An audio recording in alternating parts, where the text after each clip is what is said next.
Germany beat USA 1-0 to top Group G with 7 points. Thomas Muller makes it 9 World Cup goals in 9 games. USA go through despite the defeat. It's game over for Portugal, but they end their World Cup campaign with a consolation win. Cristiano Ronaldo scores to finally get his name on the score sheet as Portugal beat Ghana 2-1. The Black Stars are out as well. Luis Suarez is sent home in disgrace, a 9-game international ban and also a 4-month ban from all football-related activity. FIFA says such behavior cannot be tolerated. And who will join Belgium in the round of 16 from Group H? Algeria versus Russia is probably now a winner-take-all. Good evening. Yes, 2 more teams have confirmed their place in the knockouts. Let's give you the scores as they have finished just a short while back. Portugal have beaten Ghana 2-1. But the other game, importantly, USA going down by a solitary goal to Germany. This means Germany top the group, but USA also qualify from this group. Karim Bencharifa and Novi Kapadia have scrambled down here in a sense to get to the show. So let's start with the first game. Germany beating USA 1-0 at Recife to top Group G with 7 points. But the results in the other games meant that USA have also qualified. A draw was enough for both teams to go through. But in the pouring rain in Recife, both USA and Germany went for it. The Germans attacked in usual style with plenty of build-up play, and that sudden burst was there, but the final ball remained elusive. The Americans relied on the counter, but they too didn't make the most of the chances that fell their way. The deadlock was finally broken in the second half. Thomas Muller smashing home after a meek clearance from Tim Howard after a corner. The Germans looked the only team capable of scoring from then on with their dangerous breaks, but it ended 1-0. So let's take a look at how this match panned out. Germany versus USA. 37% ball possession for the Americans, 63 for Germany. Karim has been telling us how important possession is in Germany games and how they go forward. We'll ask him about that. 13 shots for Germany, just 3 for the USA. On target, 9 for Germany and 1 for USA.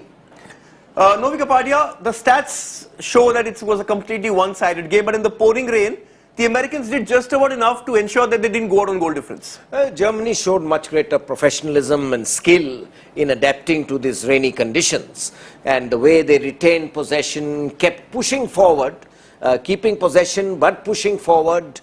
And then Miroslav Klose, we thought he'd break his world record to get the world record today. But then Thomas Muller, you know, this is a magical name in German football. You had Gerd Muller, top scorer, 14 goals. He's just 24. He's got at least 2 more World Cups. 1 World Cup and 3 games. He may have another 4 games here. Yes. It does seem likely they will reach the semi-finals. Yes. I mean, this man could be the first person in World Cup history to reach 20 goals. It's an uncanny habit. I mean, it was like a computer. Precision finish by Thomas Muller. On a wet ground, that really is some skill. Okay, Thomas Muller, we'll talk about him in more detail, but let's look at how this group finally ended. It was an interesting group. People also called it the other group of death. So this is how it ended. Germany with 7 points topping the group. USA and Portugal ending with 4 points. But remember, Germany beat Portugal 4-0 in that first game. And because of that, Portugal going out on goal difference. The goal difference for USA is 0 because they scored 4, conceded 4. Portugal scored 4, including Cristiano Ronaldo smashing it right at the end. But they conceded 7. And as a result, they go out on goal difference. Ghana just at 1 point from that great match against Germany. Karim Bencharifa, we spoke about Germany having that added steel in the midfield when Schweinsteiger came on in the last game, and Jogi Löw went with him. He went with Schweinsteiger, and you saw the Germans control the midfield. Yeah, absolutely. The Germany strength now is that midfield, and he have a lot of choices. You know, beside the two attacking midfielders who can play behind striker, which is Götze and Ozil. In the other positions of the midfield, they have a lot of choices. Philipp Lahm, Schweinsteiger, Kroos, Khedira. You know, these are quality players, and that's what makes the difference with the US team, because they are quality players. Okay, Karim, I would ask you to step here and take us through the telestrator, because before the game we all were speaking about Jogi Löw versus Jurgen Klinsmann. Well, the apprentice, in a sense, has won over his mentor. Yeah, the USA came with the almost 4-4-1-1 system. It was supposed to be 4-2-3-1. That's normally how they play, with Bradley here and Dempsey. But the reality was that the Germany pushed them to defend deep, and Germany coming with their 4-3-3 formation with the Müller, Ozil, and Podolski and Ozil. But Podolski, Ozil, and Podolski, they do drop, and because USA dropped, especially Bradley was not on a higher position, was more helping Beckerman and Jones in the defensive duty. They could, Germany could afford to push, get involved their side backs, Botan and the other side back, and they create always extra player. Plus, if you talk about the quality, especially on these three players, and add to that when Ozil and Podolski dropped to those areas, it became so difficult for USA to regain back the position of the ball. You have the quality of the German midfield, and you have always one, sometimes two extra players. So that's what makes the game very, very much controlled by the German team. You know, we were watching the game together, and in the first 20 minutes, it was a telling statistic, you know, that there were 180 passes already in about 18 minutes from the Germans. I had asked Karim this, the difference between the Spanish way of possession and the German way, and the way they're doing it now, they're moving forward with the ball. That is perhaps the key. It's probably they've combined the best of both styles. I mean, in the first 20 minutes, it did look as if Germany were playing with 13 players. Yes. And you know, the referee had lost his count. No, they completely dominated. The sheer skill of the German midfield, that was what made the difference. The USA is a much more athletic team, and so to give them their due, maybe the wet conditions didn't let them play at their best. But I think all the time they had 1 year on what was going on in Ghana and Portugal, and their supporters were giving the indication 1-1 and 2-1. So, but a masterclass by Germany. But Germany and within, not also going at full throttle. Yes. Well within themselves. They didn't want to get injured with the big games coming up. But that's the beauty about Germany, is it not, Karim? They know how to get the job done. Well, we discussed it before that. I told you, knowing the reputation of Klinsmann and Joachim Löw, the pressure was on Klinsmann because he's the German guy, whether he will sit back and try to play for a draw. But I do appreciate the profession of the German team. You know, with their coach, you had seen even his reaction. They wanted to win. They came to the game. There was, even despite they knew that a game is coming, they knew they almost qualify. But we had seen some quite physical challenges from the German team. They have a winning mentality, Germany. It is known. You see Schweinsteiger when he go to those 50-50 balls, and there was no doubt at all whether who want to win the game. It was clearly Germany. They want to stamp their authority. They want to give a message also that they have a reputation and they don't want to get involved in any calculations or any draw. Yes, and importantly, you know, Novi, the Germans since '54, West Germany then and since then, have always made the last stage. So this is a hallmark of a team which knows how to click into top gear as the tournament reaches the business end. They are doing that to perfection, and also in the sense of avoiding cards or injuries.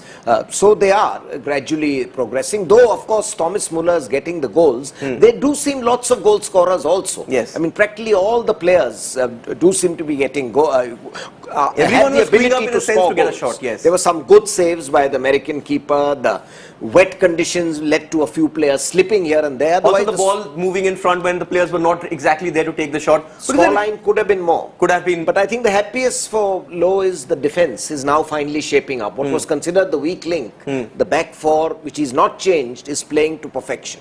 Playing to perfection they are, and the Germans have qualified from the top of their group. The other game saw Portugal finally getting their first win of the World Cup. They beat Ghana 2-1 in Brasilia, but it wasn't enough as they failed to make the cut for the knockouts.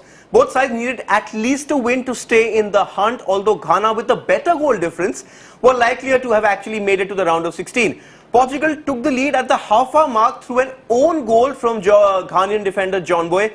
The Black Stars are never the kind to give up though, and when Asamoah Gyan converted from inside the box in the 57th minute, they were right back in it. But their hopes of a stunning turnaround were dashed by Cristiano Ronaldo's first goal of this World Cup in the 18th minute. He didn't celebrate that because he knew that with such a big goal difference to turn around, they were going out. He and his men went on an attacking rampage after that, but they didn't manage to convert any of those golden chances, may I add, which came their way. The campaign coming to an end for both teams. Novi, before the game, we spoke about how there was unrest in the Ghana team, but to be fair to them, they gave it a fight. Because for them, they didn't have too much to do to overtake USA. So in a sense, they gave it as much as they could. For Portugal, it was anyway a tall order. Well, I think full credit to their goalkeeper. The miraculous save that he made of a Ronaldo header from near the penalty spot, and one shot which came off the post. Portugal almost did it. I mean, if those goals had gone in earlier on with Ronaldo on the rampage. But yes, credit to them with Kevin Prince Boateng and Sule Muntari being asked to go back. I mean, a team could disintegrate. They didn't disintegrate, but a pity. I thought they were the best African team. Maybe because they were in a tough group and they'd conceded that last-minute goal to USA. Ghana have once again, I mean, well, last time they did well, right, but have not gone as far as they should have, considering the quality of this team. Portugal are out, and it marks an end to a sorry campaign in a sense. Ronaldo wasn't fit. It was very obvious in the first game, got hammered 4-0, and ultimately it was that 4-0 hammering which came down and hurt them. So Paulo Bento on the Portuguese side need to have a closer look at Pepe. Well, yeah, but he played this match today. Portugal, in my opinion, was not ready enough in this competition, because when you talk about the preparation before the World Cup, all these teams are looking to peak in the World Cup, not before, not after, and it seems that Portugal was never on that peak during the World Cup. There was always fatigue, there was injuries. If I may interrupt you and add, Ronaldo, Pepe, Contrao actually came back into the camp much later after they won La Decima with Real Madrid. So as you said, the training wasn't with them all throughout as well. They missed about a week of training. Yeah, but that's for Portugal staff to manage. You know, when you have players who come, you know, sometimes, especially when you talk about the fitness, is not everybody work the same way. You have to analyze your players, and maybe the players who played a lot, you give them maybe more rest, they work less than the group. So it's still the responsibility of Portugal team to find the best pattern about their preparation to come in the World Cup in the best condition possible. Novi, they've just flattered to deceive. You know, there's so much talk about individual brilliance, but look at their record. I mean, after that 2004 European Championship final, 2006 reaching the semi-finals, they haven't been at that level. Probably the great generation is gone, but even the rest don't seem to combine around Ronaldo. And even though Messi is scoring, he's got other players to support him. It's a one-man show in this team. Because I think what Portugal missed that generation more than Luis Figo and all had a very good defense led by Ricardo Carvalho, who's an outstanding defender in his time. And I think that is what they're really missing. You know, the defense tends to be fragile at times. And if we see the record, I mean, in 2010, one big victory against North Korea, who were absolute minnows. You know, probably less exposed to international football than even Iran. This is their second win in 2 World Cups. That says a lot. Yes. I mean, earlier with Carlos Queiroz, they were a defensive team. They sort of would grind out goalless draws. And here, this one match with Germany, and well, they almost nearly lost to USA. So overall, they wouldn't be really too happy with the World Cup. But then again, if we see Euro 2012, they did well. They did reach the semis, lost the semi-finals, or lost on the penalties.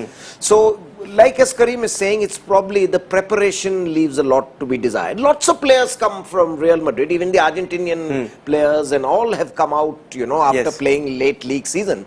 It's for the staff to prepare them. Yes, it's for the staff to prepare them for the World Cup. Okay, fine. Portugal out, Ghana out, USA through, and Germany are through. That's not too surprising. People were saying this is that other group of death. So Portugal suffering the fate of Italy and England. Let's take a quick look at the other two matches coming up. That's 1:30 kickoff. Belgium already through to the knockouts.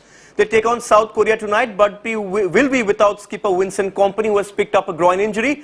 South Korea currently 4th in the group with just a point, but they do have a very long shot if they win.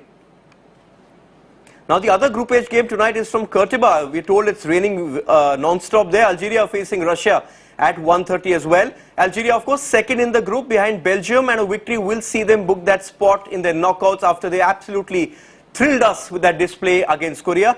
Things could get complicated if there's a draw or less. Okay, time for us to take a break. When we come back, the big news from this day in the World Cup.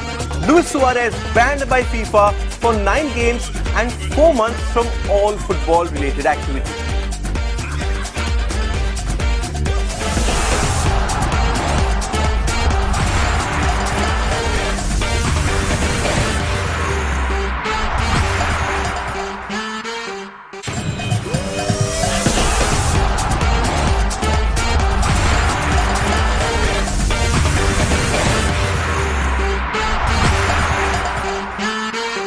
Welcome back. Luis Suarez's bite has come back to bite him. Yes, FIFA has banned the Uruguay striker from all football-related activity for 4 months.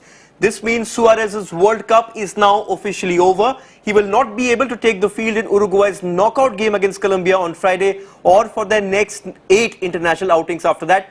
That's not all. The ban also stalls his club appearances. He will not be playing for Liverpool either till mid-October now. This, of course, is the 3rd time Suarez has been banned for biting an opponent. The Uruguay FA have said they will appeal the ban, but even if they appeal, this World Cup is over for Luis Suarez.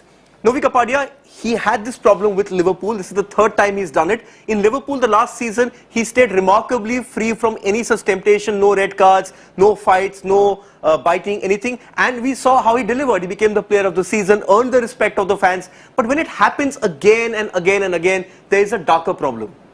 It's a much more serious problem. Probably Brendan Rodgers has a good impact on him, calms him down. Now here he's going to miss about 9 Premiership matches, 3 Champions League matches, so he's going to miss a considerable part of the season. Liverpool suffer in this for no fault of their own, because he's not doing duty for Liverpool. So one wonders what will unfurl there. Will there be a cut in salary? Are they planning to, sell him off to cut their losses? Karim, also, for a player of this stature, we spoke about him probably being one of the top 3 players in the world. To do it in a World Cup, you haven't played the first game, the headlines are yours after beating England, but to do it means that, somewhere Luis Suarez has not matured. He probably knows he got away with it every time, he'll probably get away this time. Well, he didn't get away with the previous times. Right. He was still punished and suspended games. I think it's of course it's a personality problem, no doubt about that. Now it's interesting to see what's the next move of Liverpool. But I was today reading an article by Carragher, the Liverpool player, and he mentioned how much Liverpool, not only for Suarez but for the whole team, how much they do a mental preparation, and they have psychologist staff who take care of the team, not taking cards. He mentioned that Liverpool this season is have the fair play prize, and it's also down to the mental and psychological preparation of the team. And I think Suarez maybe benefits from that. When you have players with that character, definitely they need specialists to deal with this problem, because this is a mental problem. It is a mental problem. Well, he managed to control himself in Liverpool colours, but when he came for Uruguay, it's a different matter altogether. Let's see what you have been writing in on Twitter, and don't be surprised if you see lots of Suarez-related tweets. The first one comes from Jhayash. Waking up to the sound of justice, nothing short of what he deserved. Goodbye, Luis Suarez. Good job, FIFA. The second one which comes away is from Blackie. She says, Germans play like an army, properly planned, sharp on their attack and great discipline. Yes, the Mannschaft are regulars at this level. At Ardeshir writes, was Suarez's 2014 bite really worse than Zidane's 2006 headbutt? Zidane got 3-match ban versus Suarez 9. How fair is FIFA? But as Novi pointed out, Zidane had already retired by then. Venkat writes, Yeah, kudos to FIFA. Doubt if our sports bodies would have decided this way ever. Our tweet of the day comes from Akshay Kanitkar. He says, Ronaldo, they say, is the world's best player. Cause Leo Messi is just out of this world. And this is how you can join in the conversation as well. All you need to do is tweet us with the hashtag World Cup. You can even tweet Karim Ben Sharifa and Novi Kapadia as well. Time for us to go. 2 more matches coming up tonight. Let's see which are the final 2 teams to go through. Belgium already through in a sense, but who's the other team to finish the round of 16 lineup?